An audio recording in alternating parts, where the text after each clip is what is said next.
नमस्कार, आपका स्वागत है। आप देख रहे हैं न्यूज 18। मैं हूं आपके साथ पूजा सचदेवा। राजा मर्डर केस जिसको लेकर आप जानते हैं कि अभी तक कुल मिलाकर 3 आरोपियों को जमानत मिल गई है, जिसके बाद से लगातार राजा का परिवार इसका विरोध कर रहा है। राजा की मां हो या राजा के भाई या राजा के पिता, वो लगातार ये कह रहे हैं कि आखिर जमानत कैसे मिल गई। शिलांग पुलिस की कार्रवाई को लेकर भी वो लगातार सवाल उठा रहे हैं और इसी के साथ सवाल ये भी उठाए जा रहे हैं कि सोनम का भाई यानी कि गोविंद, वो कहीं ना कहीं उनका साथ दे रहा है और इसी वजह से उनको जमानत मिल गई है। और इसी बीच अब परिवार को डर ये सता रहा है कि कहीं ऐसे करते करते सभी आरोपियों को एक एक कर जमानत न मिल जाए और कहीं राज या सोनम भी बाहर ना आ जाए।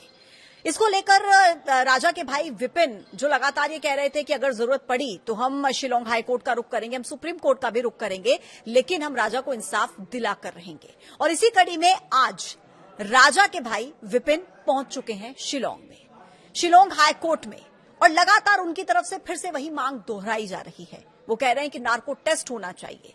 वो लगातार ये कह रहे हैं कि आखिर आरोपियों को जमानत मिल कैसे गई। शिलोम जेम्स की जमानत को लेकर लगातार तीखे सवाल उनकी तरफ से पूछे जा रहे हैं। शिलोम जेम्स, जिस पर यह आरोप है कि उसने सभी सबूतों को जलाने का, मिटाने का काम किया है, जिसने सोनम की इतनी ज्यादा मदद की है, आखिर उस शिलोम जेम्स को कैसे जमानत मिल गई? आखिर क्यों शिलांग पुलिस कोर्ट में पुख्ता सबूत पेश नहीं कर पाई? और अब शिलांग हाईकोर्ट पहुंचकर लगातार इंसाफ की मांग राजा के भाई की तरफ से की जा रही है।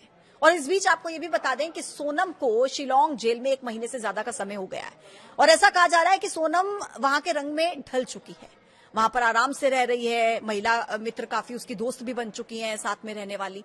इसके अलावा यह भी कहा जा रहा है कि हफ्ते में एक बार उसे फोन पर बात करने के लिए भी इजाजत दे दी जाती है। इस बीच कहा यह भी जा रहा है कि सोनम फोन पर अपने भाई से, अपने पिता से बात भी कर चुकी है। लेकिन राजा का परिवार इस मांग पर अड़ा हुआ है कि अब और किसी आरोपी को जमानत नहीं मिलनी चाहिए और इसके लिए अगर सुप्रीम कोर्ट तक जाना पड़े तो हम जाने के लिए तैयार हैं। हम राजा को इंसाफ दिलाकर रहेंगे। इसके अलावा एक और अपडेट इस पूरे मामले में मैं आपको दे दूं। पिछले 24 घंटे में आपने सुना होगा कि लगातार कुछ ऐसी बातें चल रही थी कि आमिर खान राजा मर्डर केस को लेकर फिल्म बना सकते हैं।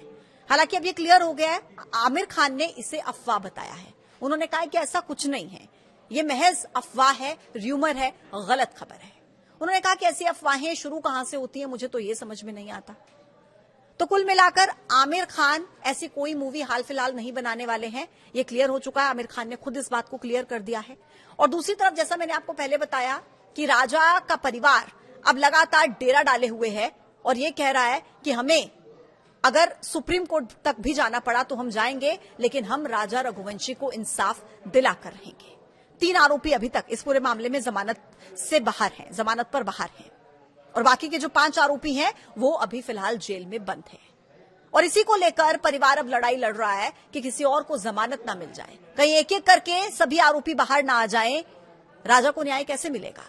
नार्को टेस्ट की मांग लगातार परिवार की तरफ से की जा रही है, क्योंकि वो ये मानते हैं कि कहीं ना कहीं सोनम और राज कुशवाहा झूठ बोल रहे हैं, मामला कुछ और है, किसी और वजह से राजा का कत्ल किया गया। और वो कह रहे हैं कि नार्को टेस्ट होगा तभी सच सामने आएगा। इसके अलावा सोनम के भाई गोविंद रघुवंशी को लेकर भी राजा का परिवार आरोप लगा रहा है कि गोविंद की मदद के बिना इन आरोपियों को जमानत नहीं मिल सकती है। ये गोविंद का प्लान है और ऐसे करके वो सोनम को बाहर लाना चाहता है। गोविंद भी साथ में मिला हुआ है। गोविंद बार बार मीडिया में अपने बयान बदल रहा है कि तमाम आरोप राजा के भाई की तरफ से लगाए जा रहे हैं। हालांकि अब शिलांग हाईकोर्ट पहुंचे हैं विपिन रघुवंशी। अब देखना होगा इस पूरे मामले में आगे क्या होता है, लेकिन आपका इसको लेकर क्या कहना है कमेंट बॉक्स में हमें जरूर बताइएगा। फिलहाल के लिए इतना ही, फिर होगी मुलाकात एक नए मुद्दे के साथ। तब तक के लिए आप देखते रहिए न्यूज 18। नमस्कार।